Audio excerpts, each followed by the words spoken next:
আজকে একটা Mexican recipe করে দেখাচ্ছি, আর এটা হচ্ছে নাচোস। আমাদের কিচেনে আমরা খুব সহজে বানাতে চেষ্টা করেছি।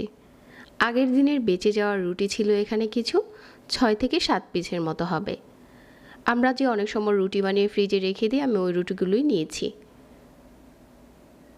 তারপর এই রুটিটাকে স্লাইস করে কেটে নিচ্ছি। সবগুলো রুটি একটার উপর একটা করে দিয়ে এরকম ট্রায়াঙ্গেলের মতো করে কেটে নিতে হবে।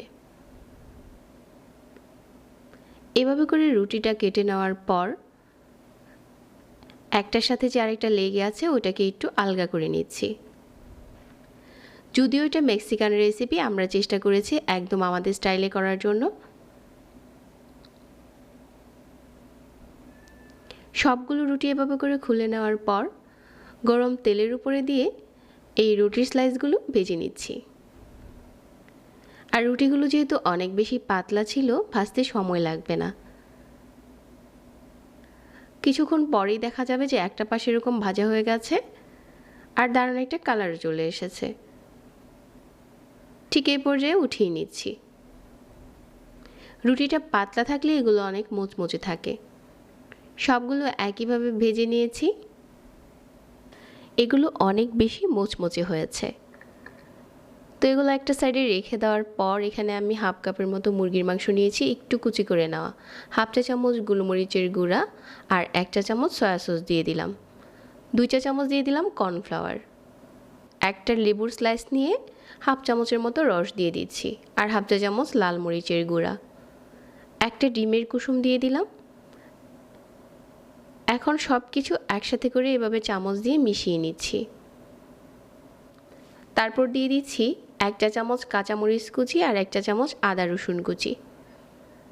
আবারও মিশিয়ে নেওয়ার পর এগুলো এখন গরম তেলে ভেজে নিচ্ছি।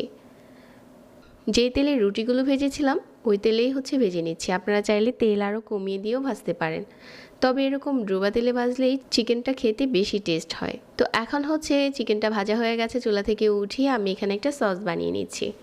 একটা ব্লেন্ডারের জারে নিয়ে নিচ্ছি একটা ডিম, 1 চা চামচ চিনি, হাফ চা চামচ বিট লবণ, 1 চামচের মতো লেবুর রস আর 1 টেবিল চামচ কাসুন্দি আর 1/4 কাপ তেল। হাফ চা চামচ দিয়ে দিলাম গোলমরিচের গুঁড়া। খুব ভালো করে ব্লেন্ড করে নিয়েছি।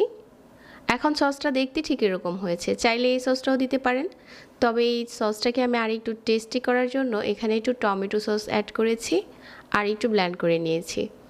এখন এই সসটাকে একটা কেচাপের বোতলে ভরে নিয়েছি আর এটাকে সাজিয়ে নিচ্ছি। চাইলে কিন্তু নাচোসে চিজ দেওয়া যায়, ওই ক্ষেত্রে এটা আবার বেক করা লাগে, তবে আমি সহজে বানিয়ে দেখাচ্ছি। তো এরকম করে সস আর ভেজে নেওয়া চিকেন দিয়ে পরিবেশন করে নিচ্ছি। আপনি প্লেটটাকে যতটা উঁচা করে সাজাবেন তত বেশি দেখতে সুন্দর লাগবে। আর এই সসগুলো এভাবে করে বেশি করে দিয়ে দিতে পারেন, তাহলে খেতে বেশি টেস্ট হবে। যদিও এটা একটা মেক্সিকান রেসিপি, তবে আমি একদম ঘরোয়া উপকরণ দিয়ে সহজে বানাতে চেষ্টা করেছি। আশা করছি বিকেলের নাস্তার জন্য এটা একটা দারুণ রেসিপি। যারা এতক্ষণ সাথে ছিলেন সবাইকে ধন্যবাদ জানাচ্ছি। রেসিপি ভালো লাগলে পেজ ফলো করে রাখবেন প্রতিনিয়ত এরকম সহজ সহজ রেসিপি পেতে। সবাই অনেক ভালো থাকবেন। আজকে এখানে বিদায় নিচ্ছি। আল্লাহ হাফেজ।